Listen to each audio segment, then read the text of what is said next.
Hi everybody, we are back for this week's weekly Lunology report. This is going to be spanning from May 29th until June 5th. Kicking it off, the moon's going to be in Virgo, starting with our first quarter moon square. It'll be in Virgo on the 29th and the 30th, and then moving into Libra on the 31st and the 1st of June, then going into Scorpio on the 3rd and 4th. Then we're going to cross over into Sagittarius, getting us ready for that full moon, and which is also going to be an eclipse in Sagittarius on June 5th. So really, this time is giving us a real big push to get ready for that full moon. But let's look at our sun placement. The sun is still in Gemini, so we're still reformatting thought processes. This is what we should be putting our will energy towards, on how we process information, updating of philosophies right now. And then with this first quarter square moon, the first quarter square represents crisis in action.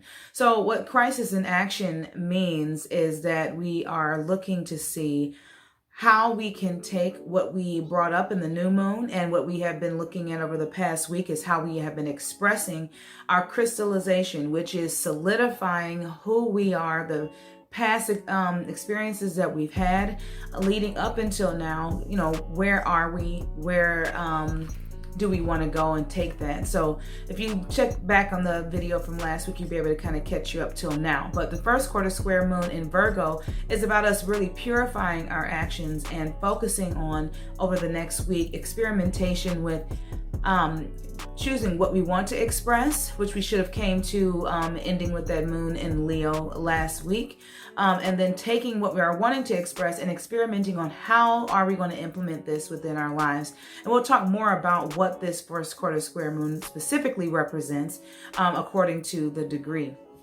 But then after the first quarter square moon, in between then and the full moon, we're going to be looking at the waxing gibbous phase, which is basically the moon is just swelling up, shining more and more light within our subconscious minds. So we're looking at, again, experimentation, and we're going to go step by step as we follow the moon through the signs up until the full moon. And then, and so it's just, we're looking at where we're wanting to go and what we're going to need to release on that full moon. Now, specifically for this first quarter square moon, this first quarter square moon is in 9 degrees and then within 10 minutes. So we're looking at this and it's wanting us to really, in order for us to solidify, we are needing to be able to see both sides of the spectrum. The physical reason on why things happen, or how things have culminated to a certain point, and then the spiritual understanding as to why we got there to begin with. And so sometimes, we really, actually a lot of times, we all, we focus more so on how things have gotten to where they are, and a lot of times this can put us into a victimization state. And so, sometimes maybe even during this expression phase the last week, it may have brought up different things that, I know we had went through cancer last week. So looking at your childhood, and it's just like, how I picked up these different habits and these different ways of seeing my life and processing information. Now this is where I am. But this is about us bringing in the why, for us to be able to see both sides. Gemini, the twins, they are one and the same, but at the same time, they are two separate individual ways of looking at things. And so, but us being able to look at, okay, this is how I got here. And then this is why I needed to go through these different things in order for me to get the lessons as to where I am right now. So it's a great place to be. And so we're going to be looking through the action phases that we can use to take this to a whole new level, to really reformat who we are and how we process these things in order to get us ready to release these old ways. Because an eclipse, specifically, and I'll talk more about this on Friday for the full moon eclipse, but the eclipse is about breaking off old cycles and letting things go. It is a really strong, hard disconnect, which is what we are really needing. So this is going to be a very powerful time for us to really move through, especially within our thought processes, because our thoughts become our reality. So if we are having these negative thoughts that are still tied to our old way of thinking about things, we're not going to be able to move forward, which is where the world is really pushing us to, is to move forward. So by taking these 2 points of view, it allows our ego to gain clarity. A lot of times you hear people saying that, making it seem like ego is something negative, but it's only something negative is when you have your spirit then working for your ego, or your ego being completely dismissed and only going for spirit, when the whole mission of us being down here is to learn how to work both simultaneously. And ego needs to be able to see, its ego is there for our self-preservation. So in order to preserve who and what we are and what we are becoming, we must implement both aspects in order to give us that sense of clarity, which is what we are looking for now. So starting off with the moon in Virgo, it's about purification. Go ahead and let go. It's like, think of it kind of like a mini full moon. It's giving you an opportunity to start to really the healing process and to really understand that you're going to need to become more disciplined when it comes to creating different ways of, of seeing the world around you. When you feel these victimization aspects coming on, ask yourself why. Why am I needing to experience this? What lesson can I learn in order to come from a place of empowerment instead of victimization? The moon in Virgo, as it, after we go through the purification process, then it moves into Libra. Libra being the balance scales. The thing is on how you find balance is that the scales are even on both sides. So finding how we are taking care of ourselves and being true to ourselves without overstepping the bounds of the will of those that are around us.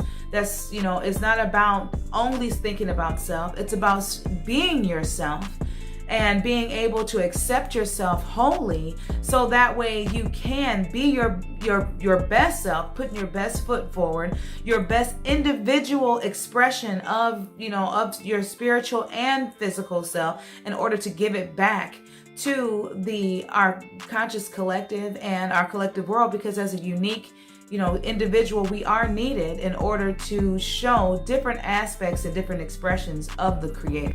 The Scorpio moon, as we move from Libra into Scorpio, now we're going deep into, the darkness, our childhood. Again, it's a little bit like Cancer is more so childhood in this lifetime and how we have grown up. Scorpio takes our darkness, our fears, the different things. A lot of times we may be subconscious about being our full self, which is okay. This is, and when it comes to making action steps towards, becoming who we are, it can be very scary because we're used to only playing it safe, being within this level of comfortability in order to appease others around us. But we have to come away from this way of dealing with the world around us. So by really digging deep and telling that inner child the span of lifetimes that we have, been a part of, that all of these different experiences have led us to this point. And for us to honor each and every aspect, all the things that we try to keep deep within us, as the excuses on why we cannot evolve and what hinders us from being our individual self, it's time for us to really put forth those healing waters, as Scorpio represents it's the sign of transformation. It is about, transcending rebirth. It can be very hard to really deal with the scorpionic energy, but it is one of the most powerful signs of the zodiac for this reason. It is about transmutation, transformation, and this is very paramount to come right before the full moon, which is going to be in Sagittarius. Now, Sagittarius, like I said, we'll talk more in detail about that full moon in Sagittarius next week, but just a little hint.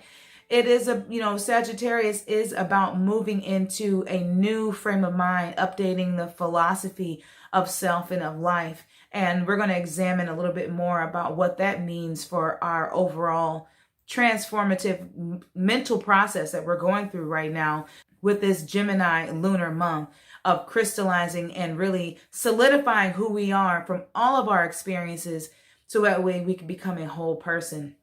Now, we are going to be able to use this energy when it comes to our marriages, and not to mention our relationships with our children inside of our household. But that's going to be things that we will be talking about more in depthly in the Sophia Wisdom classes, which I will be hosting once a week, based off of the lunar schedule. So, these lunology reports are just to give a little taste on how we can use the moon's energy in order to really help us with our evolving spiritual and mental processes.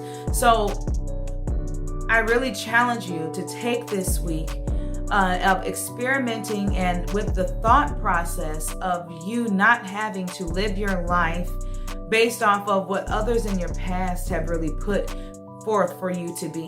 That it's time to really come into seeing that you had to go through these different things for you to come into this place of evolvement right now. That